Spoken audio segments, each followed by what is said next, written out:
Back and forth he goes. Where he stops, nobody knows. Be careful with this. Make sure it fits.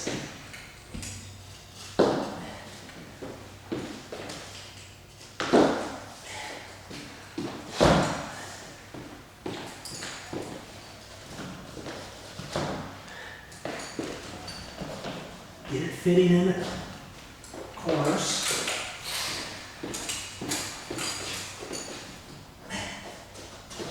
Boy,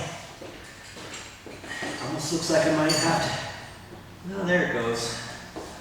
I was going to have to shave that off a little bit. See how the floor dips quite bad. There's a dip there. There's another dip over there.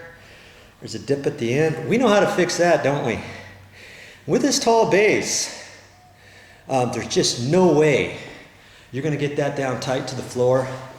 And there's no guarantees that any floor is going to be perfectly level. That's why you always got to do something down there at the bottom.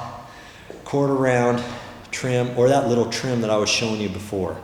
Then you'll fix stuff like that. Do you want to cut the bottom of your baseboard and contour it to the floor and all that kind of stuff?